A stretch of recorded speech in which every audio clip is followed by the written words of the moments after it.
Hi everybody, thanks for joining me. It's been a little bit since I filmed a video, so welcome back if you've been here before, and thanks for clicking on this video if you haven't. I was going to film a video earlier this week, and then I had a little bit of an incident with our adventure cat, Tuki. Her real name is Suki, but we've now been calling her Tuki. She is a cat that loves to go outside, and I take her outside with what we call an adventure vest and a lead, and she runs around and chases after critters and things like that. She had an incident a few months ago with a dog like a stranger dog that was friendly but ran into our yard, that was visiting one of our neighbors and really spooked her. So she's been very jumpier than she normally is. So we had an incident where I was carrying her from being outside to being inside through like a French door. My husband was coming up the basement stairs and she didn't know that and freaked out of my arms to get away, and in the meantime scratched thankfully my eyelid and my cheek. I have covered it up a little bit because it is healing. It's a little bruised where she caught my eyelid. It's so bizarre how skin is. I'm trying to get the glare off these glasses. Can I do it? I don't know. Sorry if there's a glare. So if this looks funny, this is why. I was gonna wait like a full week so that I could either wear glasses or not glasses or whatever. I just thought this would distract from, if I wore my reading glasses, it would distract from the purplish. But I thought, like, don't let perfection be the enemy of good. Just film when you want to film and explain and all of that. So here I am, and a lot has happened since I last saw all of you that I'm really eager to share. That's why I wanted to film. Yesterday, Friday, June 27th, was the release date for this guy that I testnet for Rebecca Clow, the CreaBea.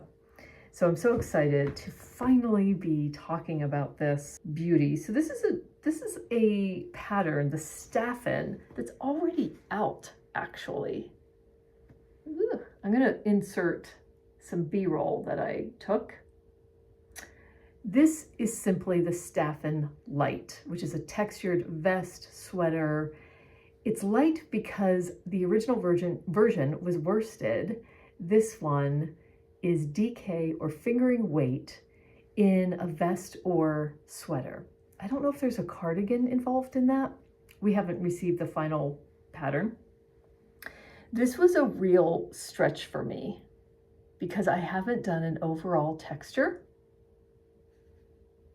And let me just show you as best I can. I'm gonna put this over my arm like a hanger. The way that, this is probably better.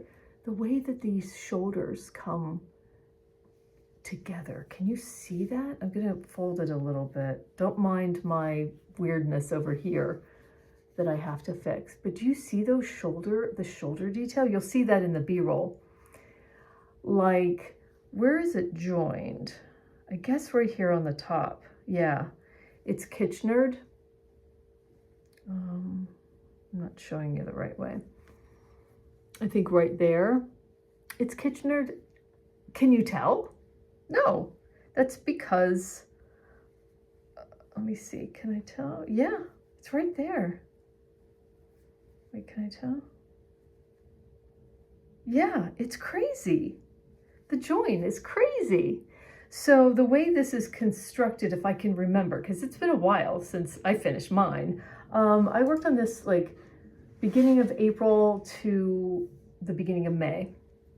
That's how long ago. This is when the testnet was. Rebecca runs her testnets really long, which is fantastic. But look at that detail on the shoulder. Oh, I can't wait to make this again. I'll tell you why. This might explain why this thread isn't completely cinched in the way, yeah, there it goes, a little better, the way it should be. But first of all, let me just say that this was also my first time using Drops Daisy, which is, I think, like a dupe or very similar to Sandiscarn Double Sunday. This is in the color 02 Marzipan. I did something wrong in the choice of size. I chose size 3, which ended up being too large for me. I mean, it's pretty loose, let's just put it that way. There's a lot of positive ease, more positive ease than I would really usually make. So that's why I was thinking, should I unravel and knit a size that I like? Well, I might, although when I put this on the photos for the Ravelry page, you'll see it looks fine. Like when it's on, I would like to have a version that's a little less roomy, and I would like to make it in, I think it's the color caramel in the Drops Daisy. I looked at the Sandiscarn colors thinking maybe that's how I would go. But this yarn is so squishy and wonderful, non-superwash merino. I'm sure all of you know that. And it was so cool. Okay, so anyway, going back to the construction, sorry. It's top down, you're working a chart.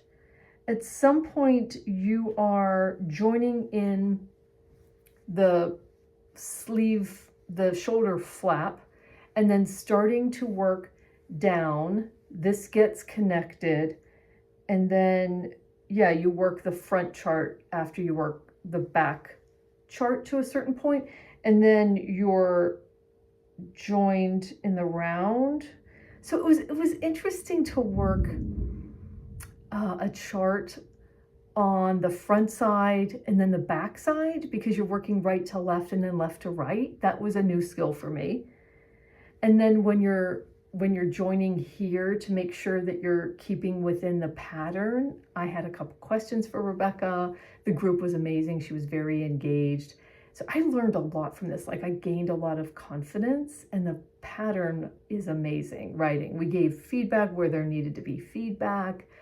I am just so proud that I was able to complete it, because I was intimidated. But I felt like I really wanted to learn, and I just asked a few questions. The group of testers were amazing. If you look on Ravelry, you'll see all of their finished items. So DK weight, fingering weight, highly recommend. I am an adventurous beginner or an advanced beginner. I don't know what I am, but if I could do this, then you certainly can.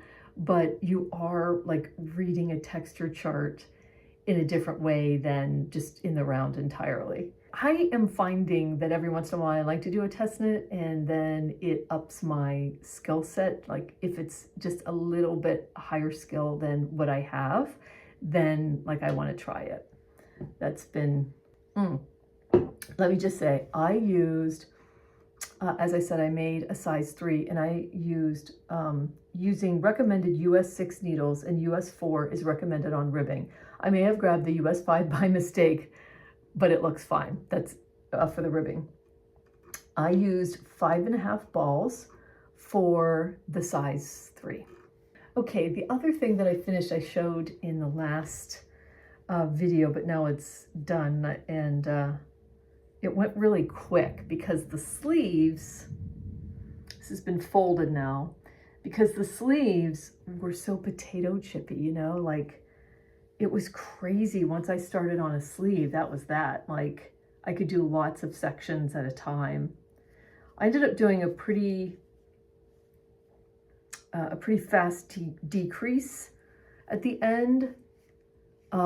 I loved the way this blocked. I love this yarn. I didn't start with, oh, sorry, Andrea Mowrey's stripes sweater. I mean, what's wrong with me? I'm sorry. Andrea Mowrey's stripes sweater, size 2. This is a US 4, and a US 2 for the ribbing. Oh my God. I haven't woven in the ends. No, I have not. Okay, so what I was saying was I didn't start off doing jogless stripes, but Andrea Mowrey has a great video, and then I ended up doing jogless stripes. I'll just bring it in close. I don't know if it's in focus or not, so I'll just let that be. I'll start at the bottom and go all the way down. Yeah, it's fine. I wouldn't mind if there's jogs anyway, but it was so cool to use the jogless, and look how cool those sleeves are. Oh, I love it. I love it. Okay, so what yarn? Knit Picks High Desert Sport in, what is it, 5 colors? 1, 2, 3, 4, 5. And then I used Mustang Heather Brown, a real chocolate cocoa brown, for the cuffs and the collar and the ribbing. Now the thing about the sport, High Desert Sport, so I have a good amount left over of all the colors except the red. The red they were selling in 50-gram skeins, and I bought 2 of them since I had 100 grams for the rest. And I can't find the other 50-gram that I know I skeined up. I used almost all of a 50-gram. I used like 47 grams of the red, and I was like, man, I hope I have enough to do both of these sleeves. I'll show some B-roll. I put it back on, even though it's super hot. So I have elastic that I need to secure in this neckline, and I also might do a second row of elastic. The reason I didn't secure it was that it's white, and I want to actually see if I can get some colored, darker colored. But when I cinch it up, because it does show through a little bit, when I cinch it up, it's fine. But yes, I will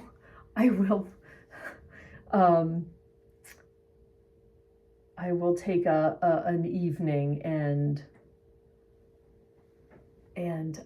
sew in all the ends. I love this so much. This is so me.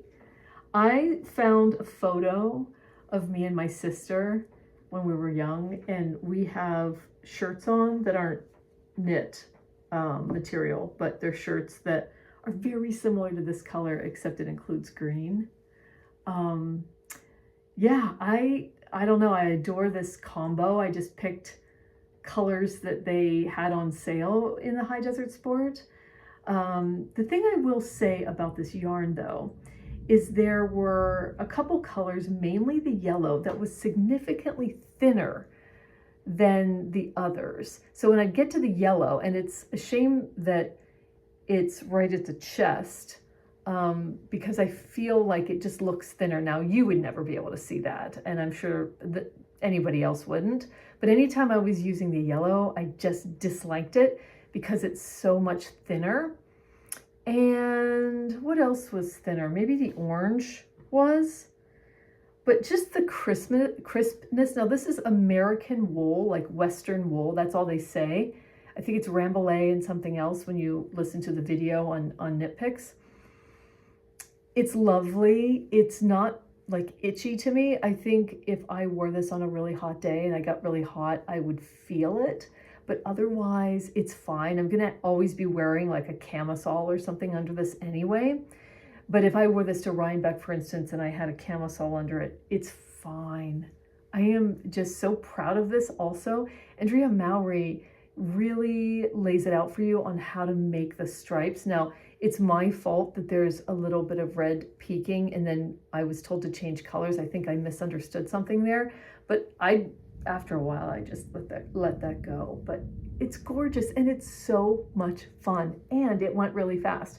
So I started it on May 10th. I completed it on June 12th, but I was gone for a whole week out of that amount of time. It was all I wanted to work on. So It might have been actually all that I was working on except for socks. So I was pretty monogamous with this, and I was very happy to be monogamous with this sweater. I love the way it fits, as you'll see in the B-roll. I feel like I definitely picked the right size, and I really like that the sleeves aren't too large. That's really, like, I really want something to fit me in the shoulders and the sleeves especially. And this really did it. I highly recommend. Okay, I think I also showed progress on these, but now I'm finished. But I did finish a pair of socks. These were done with Explorer Knits and Fibers sock yarn, Denali sock, I think. I was still using a size 1 needle, but now I'm using a size 0. This is a yarn called Cookie Dough, something like that, and it looks like chocolate chips in cookie dough. I love it. I love this yarn. I just can't say enough about it. I adore it. So I will just show, since I have one of these socks done, the other socks I'm working on. I feel like I'm going really fast, I'm sorry. This is with the size 0 needle. And I'll tell you about the yarn. I'm just starting to get my foot length correct and where I start the toe. This Kitchener toe situation wasn't the best, but look at this yarn. And I did half twisted rib on the cuff where I went through the back loop on the knit stitches. Now I can see that it's leaning a little bit. These haven't been blocked. That doesn't matter to me. It just doesn't matter. These are the first socks that I tried picking up stitches along here without a crochet hook. And it looks, this one not so much, but on this side, it looks nice and tight, doesn't it? And then I just got bored doing the foot as I usually do, and I added stripes. So this is Kinetic Knitter. She's on Etsy. I got this in a white elephant. I adore this yarn so much. Oh my God. I could make something using this yarn. I don't know, a shirt. I don't know that I would make a fingering weight shirt, but it's called, the color's Punchy, and it's her Primo Fingering. 75%, 75-20, and 20% is cashmere. I got this in a white elephant game that we were playing at my local yarn store, Moon and Yarn Craft Room. And so for the stripe, I had picked up this Cascade Heritage sock yarn, and I don't have the label for what color it is, but I loved using it. I really like this. It's very, like, it feels brushed almost. Yeah. So I can't wait to, I'm going to be going on a trip. So I'm going to cast on the ribbing, and this will be, I can't knit in the car, but in the evenings, that's where I'll start this. I did do some of this sock in Niagara Falls in the evening. That was fun. When we got back to the hotel. Okay, I have one WIP. It's a test knit. I'm going to be careful here, even though I am tinking back some on this anyway. I have a couple more rows to tink back. But I'm doing a test knit for the Desert Days sweater. Let me double check that. Yeah, by Briana Arlene. This is sport weight. This seems to be my thing. I'm telling you. Let's see what it looks like. I actually tried this on. We'll see if the B-roll is decent enough for you. But I I don't know if I got to the end of a ball and that's why I started a sleeve, but I was eager to start the sleeve because that's where the color work is. This is a pretty wide neck. It is half twisted rib, but then there's this rolled part, and it's not that wide. I think I might put elastic in it, but it's actually not that wide. It sits really nice. I'll talk about the yarn in a second. But here's the pièce de résistance. I'm not done with the color work yet, but there's 3 colors in here, even though it's only supposed to be 2.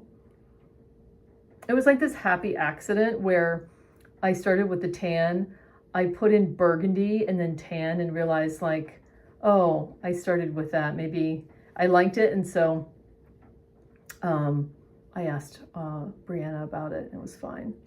But yeah, it's really cool how it's got like pearls and it's creating texture, even though it's like, it's just color work. It's brilliant. And this rounded, this circular yoke, it's not showing up really well. Maybe it will on the B-roll or when I'm done and I can take some photos, but it's like left-leaning increases to make the circular yoke. Can't really see that, so I'll try to take a picture. It's beautiful. I love that. I love it. I am using hand-dyed yarn for the first time in a sweater project. So I did do helical knitting, but not at first on the body, but I did. And then I ended up with this like lighter line and it was starting to be light. So then I tinked back. I left this because it was part of the end of the sweater. And I just started helical knitting and then pulled from the center of a ball, and it's fine. It's more prominent in the B-roll and on the camera than it actually is in real life, I noticed.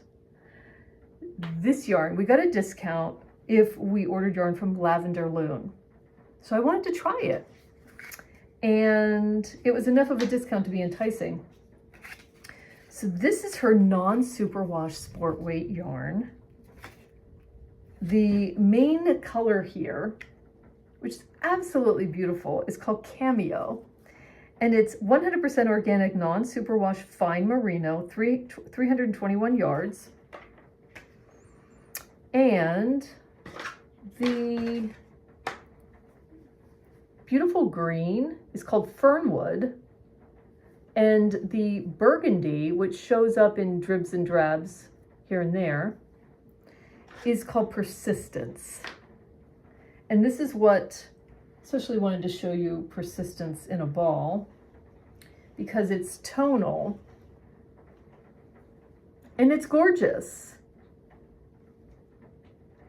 I will have so much left over. I have such a collection of sport weight leftover yarn that I cannot wait to figure out what I'm going to do, striped or something, because I'm loving this. And then here's the Fernwood. They're just beautiful and they are so soft. This non-superwash merino is very soft. Yeah, what can I say? Okay, here's why I also ordered yarn from Babycat Yarns.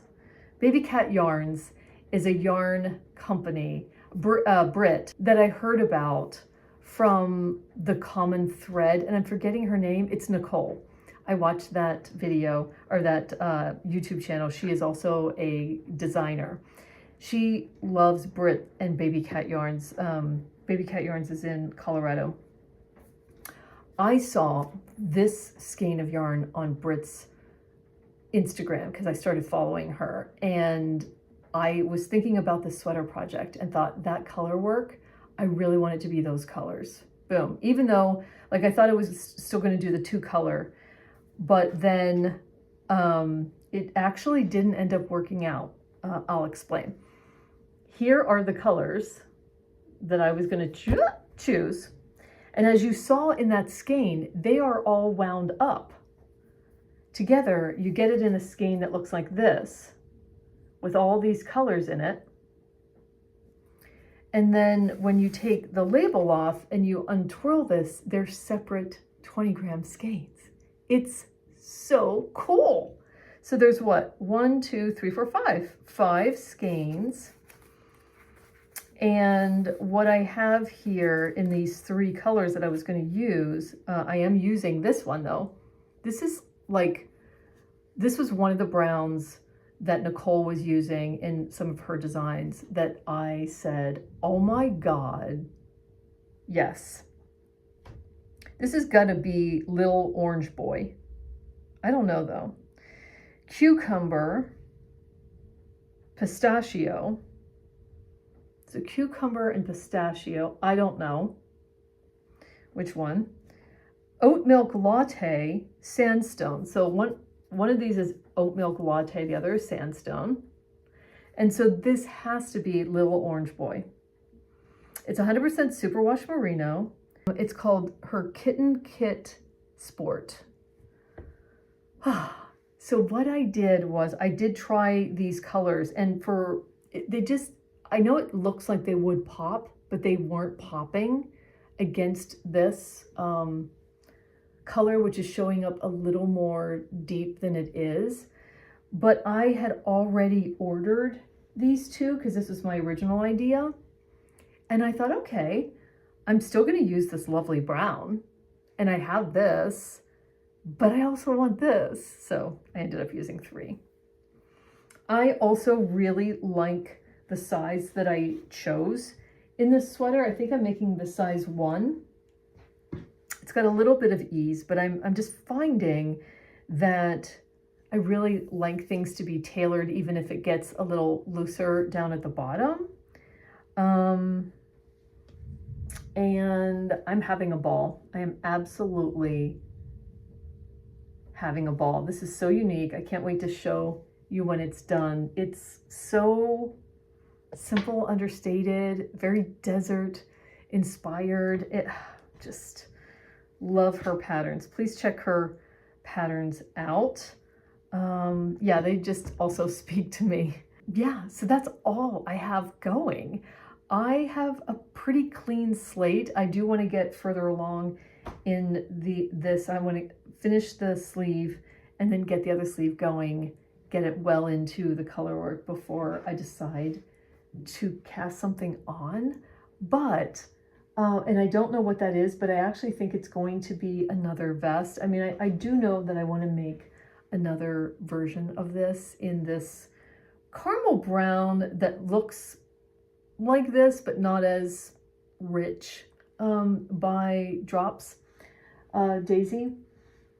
But in the meantime, I had a gift certificate for the Moon and Yarn Craft Room, one of my local yarn stores.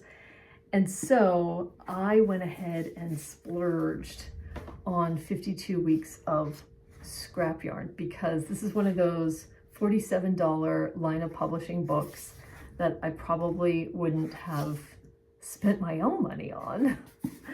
Not all of it. I did have to spend some of my own money, but, and then I picked up Nordic Knits. So I have a treasure trove of patterns, let alone what's in my favorites to choose from. I do think that I feel like I want to make a vest, and I want it to be colorful. I talked about the Mazzoni vest the last time I was here. Here is Brit's version in her yarn. The whole color scheme, just forget it. I love it. I absolutely love that color scheme. I do want to show you a couple things that I love, not necessarily as my next cast-ons, but just in this 52 weeks. A designer named Marina Storm made the Cremelia sweater. When I saw this, now all these things are on Ravelry. They're just not available except in this book. It's getting dark here because it's now raining, or trying to rain, but it's definitely storming, so I can't show that very well, but holy crap, the color work technique. Here it is, done in different colors so you can see. Oh my goodness gracious. The neck is designed to be close fitting and is cast on with a needle one size larger than the one used for the ribbing. Interesting. Yeah, so it's got this neck detail and then it goes into the ribbing. It's a yoke sweater worked in the round, 2-color neck ribbing. Oh my God. Scrap yarn. Then the other pattern that I thought was so cool. Oh my God. This is by Soraya Garcia, which is a take on a granny square sweater, except it's all knitted. Crazy. Yeah. Oh my goodness. Here's the back. It's pieced. I don't know how, but I thought that was unique. Oh, and this is just so cute. Famke van der Waal made the Piper Patchwork. It's a European shoulder vest that combines odd balls of yarn into a cohesive and fun patchwork knit. And then look at the buttons. Oh, that's so cool. Let me see if there's, I don't think there's another photo of it. But you know, 52 patterns of all kinds of things. This is a scarf on the front. And Nordic knits, I mean, besides the amazing vest that I would love to make, sorry, I didn't turn my phone off, is the Sunda. In this sweater, Susanna Kartinen wanted to explore the sideways sweater construction and play with stripes and their directionality. I don't want to make this, but isn't it fantastic? Here it is again. It just gets your creativity, and even if you don't want to make a certain pattern, seeing the color combinations just lights me up. So I am so happy to actually have to start building up a library of things like this. I have one issue of Alina magazine, the one with the designer Petite Knit's interview in it. So I just want to keep building up a library to reference and for inspiration. So I don't know what I'm going to do next. Could it be the Mazzoni? I don't know. That's fingering weight. So I might be looking for something to use all of my sport weight yarn. I would love to make a scrappy project. So who knows what I'm going to find next. The other thing I have that I may want to play around with is when I was ordering the Drops Daisy, I went ahead and ordered some Drops Bell to try out. And I did do a swatch for this, and I love the fabric that this makes. I don't know if I'm going to do anything with this summer, but it was fantastic to get it because I really like using it. So we'll see. Time will tell.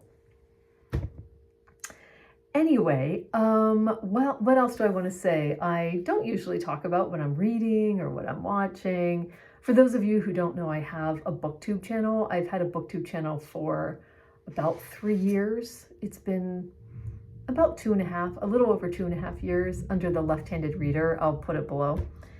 And so I talk about everything I'm up to reading-wise, but I'll just share with you that I didn't plan this, but I stumbled into reading East of Eden this summer. I'm reading other books too, but that's the big one that I didn't plan on it, but I also didn't think I wanted to read a Steinbeck, but it's blowing my mind is all I will say there.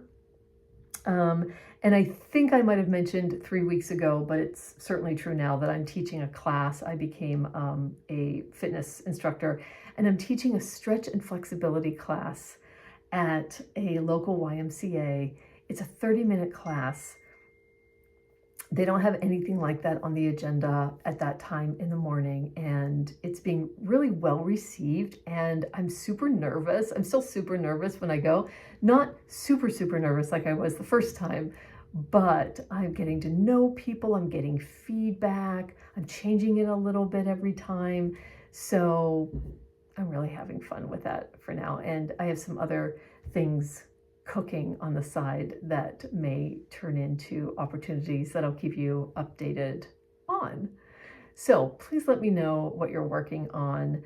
Are you also working with wool right now this summer? I'm not even thinking about what season it is. I don't know, I guess I'm just knitting what I feel like knitting, and if it's summer weight, it's summer weight, but apparently it's not. And yeah, let me know what you were knitting on while you were watching this.